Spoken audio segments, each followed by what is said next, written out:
सुरक्षेत कपात केल्याने शिवसेना आमदार नाराज झाल्याची सूत्रांची माहिती आहे। शिवसेनेच्या अनेक आमदारांना आणि नेत्यांना वाय दर्जाची सुरक्षा देण्यात आली होती, मात्र त्यात कपात करण्यात आली। भाजप आणि राष्ट्रवादीच्या आमदार आणि नेत्यांची ही सुरक्षा कमी करण्यात आली आहे। राज्यातील व्हीआयपींच्या सुरक्षा व्यवस्थेचा आढावा घेण्यात आला असून ज्या नेत्यांच्या जीवाला धोका नाही त्यांच्या सुरक्षेमध्ये कपात करण्याचा निर्णय घेण्यात आला आहे। भाजप नेते रवींद्र चव्हाण, प्रताप चिखलीकर यांच्यासह अनेक नेत्यांच्या सुरक्षेत कपात करण्यात आली आहे, मात्र याचा सर्वाधिक फटका शिवसेनेच्या आमदारांना बसणार आहे। शिवसेना आमदारांना वाय दर्जाची सुरक्षा देण्यात आली होती आणि आता शिवसेनेच्या आमदारांबरोबरच एकच सुरक्षा रक्षक असणार असल्याची माहिती आहे। या राज्याची त्यांनी पूर्ण वायझड केलेली आहे आणि हे वेड्यांचं सरकार आहे। वेळ लागला आहे लोकांना। ही वेड्यांची जत्रा आहे मंत्रालयामध्ये। कोणाच्या पायपस कोणाच्या गळ्यात नाही। मंत्रालयात जाऊन पहा तुम्ही, गोंधळ आहे। शासकीय कार्यालयामध्ये गोंधळ आहे। गृहनिर्माण खात्यामध्ये, माडामध्ये, SRA मध्ये प्रचंड भ्रष्टाचार सुरू आहे। सुरक्षेचा आढावा घेऊन ज्यांना गरज नसेल त्यांची सुरक्षा करण्याचा निर्णय जर सरकार घेत असेल आणि या खर्चावर होत असलेली उधळपट्टी थांबवत असेल तर त्यात गैर काय? मला वाटतं की मी स्पष्टपणे म्हणेल, माझी भूमिका जर मांडायची असेल तर तो जो खर्च आजकाल या सुरक्षेच्या नावाखाली जो खर्च होतो, अतिरिक्त बोजा पडतो आणि पूर्ण यंत्रणा वेठीस धरली जाते। सगळ्यांची सुरक्षेचा घेऊन निर्णय घेतला पाहिजे, पण हा जवळचा तो दूरचा ही भावना न ठेवता ज्याला गरज आहे त्यालाच ती सुरक्षा द्यावी।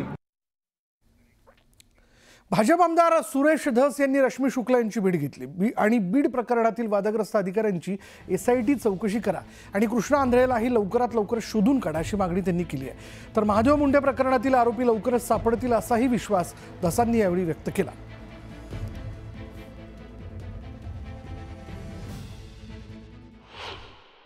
मुख्यमंत्री आणि शुक्ला मॅडम यांच्याकडे आम्ही त्या ठिकाणी गेलो।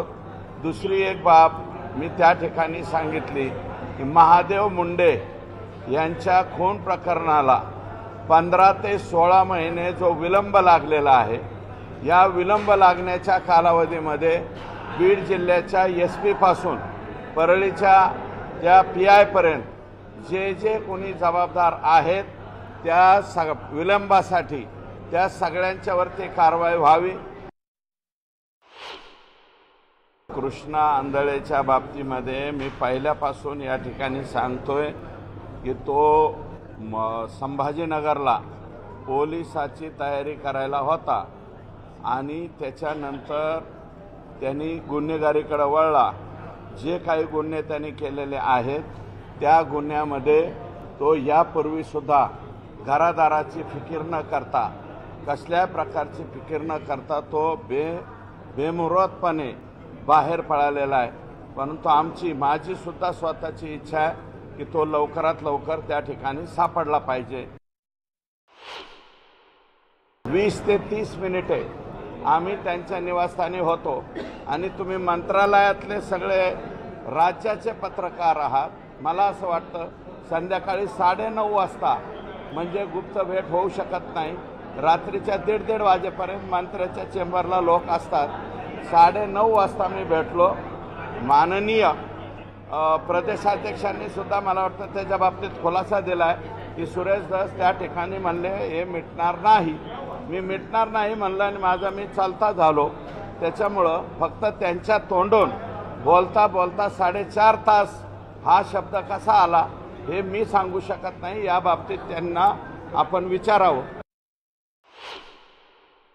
बीडच्या एका मोठ्या नेत्याचं आणि कोणाकोणाचं षडयंत्र आहे हे याचं टायमिंग जुळून आणणं, कारण बावनकुळे साहेबांच्याकडे आमची बैठक झाल्याला 30 दिवस होऊन गेले ना, आणि हे काल परवा दवाखान्यासाठी भेटलो हे दिवस कोणता आत्ताच आहे। परंतु त्या बीड जिल्ह्यातल्या मोठ्या नेत्याची तक्रार ही 100% मी मुख्यमंत्र्यांकडे करणार। बीडच्या मस्साजोग इथल्या सरपंच संतोष देशमुख यांची 9 डिसेंबरला अपहरण करून हत्या करण्यात आली होती। त्यांचा मृतदेह सापडल्यानंतर तो केज ऐवजी कळंबच्या दिशेने घेऊन जाण्याचा आणि त्या ठिकाणी एका महिलेच्या माध्यमातून या प्रकरणाला वेगळंच वळण देण्याचा कट रचण्यात आला होता आणि यामध्ये आरोपी आणि पोलिसांची मिलीभगत असल्याचा आरोप धनंजय देशमुख यांनी केला. त्यांच्या लक्षात आलं मसाजोगच्या गाड्या आपल्या पाठीमागे, मग ती गाडी टर्न होऊन मग केजला आली. तर याच्यामधून अशी माहिती समोर आलेली आहे की एक महिला हे सगळे गुंड तयार करत होते. ह्यांच्याकडे पैसा भरपूर होता, 50,000 1 लाख देऊन फक्त त्या महिलेला अशी तयारी करून ठेवायची की यांनी माझा विनयभंग केलेला आहे, म्हणूनच कुणीतरी आमच्या घरच्यांनी ह्याला मारलेला आहे. म्हणजे तो माणूस जीवाची बी घ्यायची तयारी आणि गावातून समाजातून कायमच उठवायची बी तयारी. ह्या गुंडांकडे सगळे प्लॅन असायचे. प्लॅन असा ठरला होता की संतोष देशमुखला उचलून न्यायचं, कळंब येथे न्यायचं. कळंबमध्ये एक महिला तयार करून ठेवली होती. कळंबमध्ये महिला तयार करून ठेवली होती. तिच्याबरोबर काहीतरी झटापट केल्याचं दाखवायचं आणि आम्ही याला मारलं याचं समर्थन करायचं, अशा प्रकारचा प्लॅन होता. आणि म्हणूनच मी म्हणतो, परंतु त्यांचा प्लॅन काय झालं, दैठणा गावाच्या अलीकडंच संतोष देशमुखचा अंत झाला. त्याच्यामुळं ते जो प्रकार करायचा होता त्यांना बदनामीचा, संतोष देशमुखच्या, तो बदनामीचा प्रकार त्यांना करता आला नाही. आणि आज मला वाटतं गावकऱ्यांनी हेच सांगितलं असावं. राष्ट्रवादी शरद पवार गटाच्या खासदार सुप्रिया सुळे यांनी मस्साजोग गावचे सरपंच दिवंगत संतोष देशमुख यांच्या कुटुंबियांची भेट घेतली आणि यावेळी ग्रामस्थांनी येत्या 25 तारखेला अन्नत्याग आंदोलनाचा इशारा दिला. मात्र यावर सुप्रिया सुळेंनी ग्रामस्थांना आंदोलन न करण्याची मागणी केली. अन्नत्याग करू नका, तुमची लढाई मी लढणार असं आश्वासन त्यांनी दिलंय. तसंच यावर बोलताना सुप्रिया सुळेंनी तपासाबाबत गंभीर प्रश्न उपस्थित केलेत.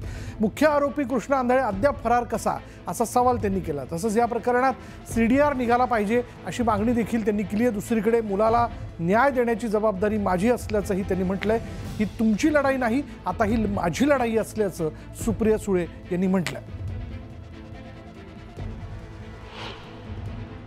सत्यमेव जयते, सत्याचाच विजय झाला पाहिजे. जो कोणी याच्या मागे असेल त्याला आपण फाशी ही मिळालीच पाहिजे. मी या मुलीला शब्द दिला, मी त्याच्या आईला आणि आजीला याचा शब्द दिला की ह्याच्यात राजकारण नको. तुम्ही म्हणता तसं काय कोणाचं होईल त्याला आपला काही घेणं देणं, पण ह्या बीडमध्ये ही सगळी जी मस्ती आहे ना यांची, ही उतरलीच पाहिजे.